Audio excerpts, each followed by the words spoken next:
네, 이 두 분 말씀, 이 두 분의 특히 마음 씀씀이 솜사탕처럼 부드럽습니다. 하지만 정치 분석은 순간 베일 듯 예리합니다. 센 질문, 센 답변, 센 토론 함께하실 두 분 소개합니다. 김경진 전 의원 나오셨습니다. 안녕하십니까? 안녕하세요. 김경진입니다. 네, 김연아 국민의힘 전 의원 나오셨습니다. 안녕하십니까? 네, 안녕하세요. 김연아입니다. 네, 방금 방송 시작 전에 제가 빼빼로데이라고 말씀드렸는데 네. 빼빼로 좀 주고 받으셨습니까? 네, 이제 지금부터 주고받아야죠. 뭐 그걸 알았으니. 저는 어제 동네 네, 카페에서 사가지고 네. 좀 아는 지인들한테 나눠드렸어요. 아, 네. 그러세요? 지금 카페가 너무 어려워하셔가지고 네. 그래서 이제 약간 자궁책으로 네. 이렇게 수제 빼빼로를 만들어서 네. 좀 내놓으셨는데 그냥 뭐 팔아드리는 그런 기분으로 네. 또 요즘 우울하니까 약간 예. 단 거 먹고 네. 에너지 좀 얻자 그래서 어제 조금 네. 나누었습니다. 예. 네, 서로 이제 따뜻한 마음도 좀 나누고 그리고 카페나 또 제과점 주인들은 좀 그래도 네, 지금 제가 보기에는 나름대로 꽤 큰 예. 대목이라고 예. 기대하시는 것 같더라고요. 예. 어제 그 백신 중간 발표에 네, 저는 네. 주식시장 반등하는 거 보고 예. 경기 회복에 대한 이 시장의 열망이 얼마나 큰지 네. 확인하는 순간이었습니다. 네. 자, 센터론 시작해 보겠습니다. 초대 공수처장 후보로 법조인 11명이 추천됐습니다. 판사 출신 4명, 검사 출신 7명. 공수처에 대한 여야의 입장차가 커서 앞으로의 절차 순조롭게 진행될지 사실은 좀 걱정됩니다. 후보 압축부터 일단 돼야 되는데 어떻게 될 거라고 보십니까? 일단 김진님께서는. 글쎄요, 지금 이제 어제까지 이제 9일까지 해서 후보 1차 추천 아마 됐고 이제 심사가 진행이 되겠죠. 13일이죠? 네, 13일까지 심사가 진행이 되고, 근데 저는 생각보다 이제 각 위원들이 5명씩 지금 추천을 하기로 원래 얘기가 됐었잖아요. 그래서 5명씩을 꼭꼭 채워서 지금 추천할 거라고 생각을 했었는데 법무부 장관께서도 한 분 추천하셨고, 딱 한 명. 법원 행정처장에도 한 분 추천하셨고, 민주당에서는 추천위원이 2분이신데 어쨌든 뭐 2분만 전체적으로 총괄해서 추천을 했고, 오히려 국민의힘 쪽에서는 이제 4분 추천을 했고, 근데 전체적으로 보면 이게 다 서로 지금 안 하겠다고 이렇게 고사를 하시는 분들이 많다 보니까 이렇게 추천 모분수가 많이 줄었다라고 지금 얘기를 듣고 있어서 약간 우려되는 대목은 있는데, 어쨌든 그래도 추천이 됐으니까 이제 제대로 심사를 해서 이제 좋은 분을 추려내면 될 것 같고요. 이제 심사 제일 기준은 첫 번째는 저것 같아요. 국민들이 또 야당에서 제일 우려하는 대목이 정파성 아니겠습니까? 이게 대통령 직속기구다 보니까 혹시 대통령 마음대로 부릴 수 있는 별도의 어떻게 보면 일종의 야당 탄압 사정기구가 될 것이 아니냐, 이제 이런 우려가 있기 때문에 정파성이 없는 분이 추천되는 게 가장 이제 중요한 대목인 것 같고요. 두 번째는 이제 정의감이나 본인의 신념 뭐 이제 이런 부분들이 가장 중요한 기준이 돼야 될 것 같고, 세 번째는 이제 법률 지식이나 수사 능력 뭐 이런 것들 기준으로 좀 봐야 되지 않을까 싶습니다. 뭐 이게 뭐 경쟁률로 표현할 수 있는지 모르겠지만 어쨌든 경쟁률은 좀 낮게 시작한 생각보다 대단히 낮았어요. 그렇습니다. 김연아 장관께서 이제 공수처장 근데 후보 압축이 돼도 결국은 청문회를 하지 않습니까? 근데 아마 저는 청문회가 이 후보자들이 후보 추천을 기피하게 된 결정적인 원인이 아닐까 싶습니다. 근데 이제 물론 이 정부 들어서 청문회를 통과하지 못해도 뭐 임명을 강행하는 경우가 있었기 때문에 뭐 진짜 망신은 당하지만 뭐 하루만 꼭 참고 있으면 된다, 뭐 이런 얘기가 있을 정도로 그런 걸 감내하면 되기는 합니다만, 저는 이제는 조금 특히 새로 출범하는 공수처가 그런 식으로 공수처장을 첫 임명하는 것은 좀 바람직하지 않다고 보고 있고요.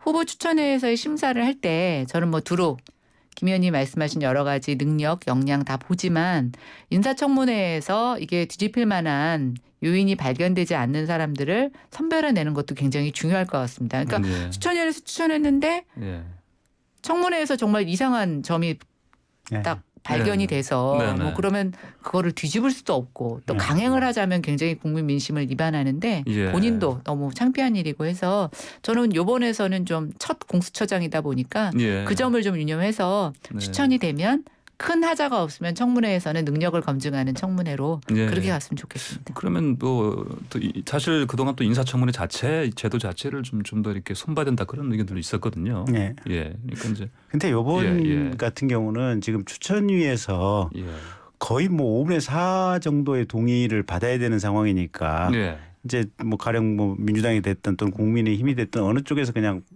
저분은 안 되겠습니다. 말하는 순간 안 되는 거니까 예, 그렇죠. 결국은 추천인의 추천 자체가 제가 볼 때는 거의 임명하고 직결될 가능성이 높기 때문에 추천인에서 아마 매우 엄정하게 좀 심사를 하는 것이 대단히 중요하지 않을까 싶습니다. 예. 자, 일단 좀 그래도 어떤 분들이 됐는지 좀 면면을 좀 봐야 되지 않겠습니까? 그 박근혜 전 대통령의 탄핵 심판 대리인단 출신 전직 판사부터 뭐 대검찰청의 뭐 마지막 중수부장 또 뭐 전직 특수통 검사까지 다양한 사람들 청구됐는데 특히 그 민주당이 추천한 그 전종민 변호사 이분은 또 조국 전 장관 아들 옹호 발언으로 기소된 최강욱 열린민주당 대표 변호를 맡고 있는 분입니까? 아닙니까? 그래서 이제 이게 그래서 이것 때문에 또 혹시 뭐 중간에 탈락 후보 나올 거다 또 이런 전망 나옵니다. 그러니까 이제 박근혜 대통령님 탄핵 대리인단에 들어갔다고 하는 것은 제가 볼 땐 그건 하자는 아닌 것 같아요.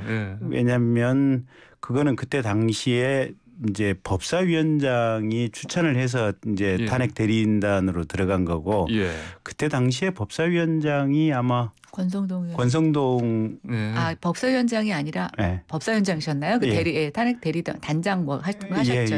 어쨌든 그래서 법사위원장이 지금 국민의힘 소속의 의원님께서 아마 법사위원장을 했던 걸로 기억을 하고 있고 그래서 그거는 특별한 정파적인 문제는 없고 헌법재판소에서 결국 이제 박근혜 대통령에 대한 탄핵이 인용이 됐었으니까. 근데 이제 최강욱 의원 관련해서 변론을 맡고 있다는 것은 아마 이게 지금 심의 과정에서 좀 상당히 논란이 될 것 같은 그런 생각은 좀 듭니다. 근데 이제 저는 생각에 가급적이면 그 현역에 계셨던 분이 그냥 곧바로 공수처장 오시는 게 조금 어떨까 하는 생각을 좀 해봐요. 그러니까 이게 저도 이제 변호사 생활을 한 10여 년 이상 이렇게 하고 있는데 변호사를 하다 보면 장점은 뭐냐면 세상에 대한 이제 깊은 이해가 굉장히 많이 생기고 또 사람들하고 인간관계도 다양하게 생기고 이러는데 다만 현역에 있었을 때 순수함이라든지 순결함이라든지 이런 부분은 조금 좀 얇아지는 것 같아요. 그게 이제 구조적으로 업의 구조가 변호사라고 하는 게 본인에게 사건을 맡는 사람으로부터 본인의 어떤 급여 샐러리를 받는 이제 이런 구조다 보니까 그러는 과정 속에서 조금 다양하게 또 문제 있는 사람들하고 어떤 업무상의 관계가 있는 경우들이 간혹가다 있어서 그래서 현역에서 그냥 곧바로 이 공수처장으로 직행하면 사실은 그런 문제점을 좀 배제할 수 있는 그런 측면들이 있어서 가급적이면 현역에서 그냥 곧바로 오는 게 좋지 않을까라는 생각을 하나 해보고 두 번째는 이게 공수처가 처음에 생긴 배경 중에 하나가 검사님들 중에 뇌물 받아먹고 뭔가 좀 문제가 있는 이제 검찰 자체의 비리를 검찰 내부에서 제대로 수사하지 않는다라고 하는 이 배경에서 지금 출발을 했던 측면이 있지 않습니까? 그래서 지금 현재 공수처법이 수사 대상이 뭐 국회의원, 장관 뭐 이렇게 등등해서 매우 넓어지긴 했지만 원래 첫 출발점은 검찰 비리 수사를 하기 위한 기구로서 공수처의 존재의 필요성에서 출발을 했었거든요. 그렇다고 친다면 사실은 검사 출신 검찰 내부하고 속속들이 연결 관계가 있는 분들은 조금 그 본래 취지에서 좀 부적합하지 않을까. 저 개인적으로 그런 생각을 좀 해보고 있습니다. 그러면 경우의 수가 이제 그럼 결국은 판사 쪽에서 뭐 판사 현직에서 오는 게 제일 무난하지 않을까 싶은 생각. 김은하님께서 어떻게 보십니까? 네, 저도 일단 너무 이해관계가 분명하게 보이는 또 예측할 수 있는 분을 임명할 경우에는 국민이 신뢰를 갖지 못할 거라고 생각이 돼요. 그리고 이제 뭐든지 첫 단추가 중요하지 않습니까? 이게 공수처의 첫 공수처장인데 만약에 이번에 임명한 공수처장이 정치적 중립성이나 어떤 도덕성 이런 거에 좀 흠집이 있다고 하면 저는 공수처 전체에 대한 좀 신뢰가 떨어질 수 있을 것 같아서 저도 그 정치적 중립성과 도덕성 이런 것들을 좀 담보할 수 있는 장치가 있었으면 좋겠는데요. 말씀하신 대로 이제 현역에서 오는 게 좋기는 하지만 이거 치고 저거 치고 나면 정말 올 수 있는 분이 몇 분이 계실까 이런 생각이 들어서 참 이게 갖는 구조적인 좀 문제일 거라는 생각이 들고요. 그래서 뭐 공수처에 우리가 너무 큰 기대를 당장 하는 것보다는 이것이 여러 가지 시행착오를 거치면서 결국은 우리가 합의나 수기 이런 식을 통해서 누가 이렇게 전지전능하게 권력을 휘두르는 게 아니라 좀 시스템이 부정부패를 걸러낼 수 있도록 하는 것. 그래서 위의 책임자는 사실상 그거에 대한 뭐 최종 확정 판결만 하는 거지. 이게 뭐 사람이 누구를 이렇게 찾아서 이런 것보다는 좀 시스템 자체가 투명하게 되는 것들을 만드는 게 더 좀 바람직하지 않을까라는 생각이 듭니다. 또 어쨌든 그러고 나니까 후보군이 확 줄어드네요. 자, 지금 김경진 전 의원 그리고 김연아 전 의원과 함께 센터론 진행하고 있습니다. 방송 들으시면서 청취자분들 의견 주실 분들은 샵 0945번 우물정자 0945번 50원의 유료 문자로 의견 보내주시면 방송에 소개해드리겠습니다. 방금 전에 또 7681님께서 이런 의견 주셨습니다. 김경진 전 의원님께서 좀 들으셔야겠는데요. 공수처장 후보의 객관적이고 공정한 김경진 전 의원님 왜 빠졌는지 이해 안 되는 이런 의견 주셨습니다. 그건 말이 안 되는 얘기가요. 저 같은 경우는 벌써 특정 정당의 당적을 가지고 선거에 출마를 해봤던 경험이 있는 사람이거든요. 그래서 저는 절대로 정치인 출신이나 당적을 가졌던 사람 절대 이 공수처장 해서는 안 된다고 생각하고 있습니다. 그러면 이제 스스로 김경진 전 의원은 절대 안 된다. 원천적 자격 불가입니다. 정치인 되셨기 때문에 안 된다.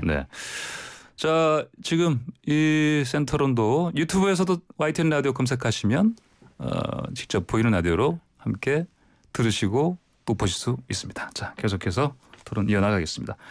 자, 뭐 이게 그냥 우연한 결과로 봐야 될지, 그러니까 민주당 쪽에서는 판사 출신, 국민의힘 쪽에서는 검사 출신들 다 이렇게 추천했습니다. 이거 뭐 그 안에 당연히 속내들이 담겨 있는 걸 봐야 될 텐데 어떻게 보십니까? 일단 뭐 우연인지 뭐 필연인지는 모르겠지만요. 아마 민주당에서 판사 출신들을 많이 선임을 했던 이제 추천을 한 것은 첫째는 지금 민주당하고 검찰총장하고 대단히 불편하지 않습니까? 아마 그래서 사실은 검찰총장하고 불편하다고 하는 것은 상당 정도가 검찰 조직하고 지금 현 이제 여당인 민주당하고 불편하다고 하는 그런 의미가 될 수도 있는 것 같고요. 두 번째는 아까 제가 말씀드린 대로 공수처의 첫 출발점이 검사들의 비리를 지금 현재 기존의 검찰 시스템으로는 수사하기가 매우 어렵다라고 하는 거기서부터 공수처의 필요성이 제기가 됐기 때문에 그래서 그러면 판사 출신들로 하는 게 맞지 않느냐 아마 이제 그 생각을 하신 것 같고요. 반면에 이제 국민의힘 쪽에서는 거꾸로 현 민주당하고 검찰하고 불편하니까 오히려 이제 검사 출신들 같은 경우는 뭐 자동 반사적으로 좀 국민의힘 쪽하고 조금 뭐 심정적으로 더 가깝지 않을까 뭐 이런 생각을 하셨을 수도 있고 또 한 가지는 공수처라고 하는 것이 기본적으로 수사기관인데 그렇다고 한다면 수사라고 하는 것은 이 수사 활동을 통해서 부정부패를 잘 뿌리 뽑아야 되고 그러기 위해서는 수사를 했던 사람들이 잘할 수밖에 없지 않느냐. 아무래도 판사라고 하는 것은 판결하셨던 분들인데 수사를 잘할 수 있을까라는 그런 우려에서 검사 출신들을 아마 국민의힘 쪽에서는 추천하지 않았을까.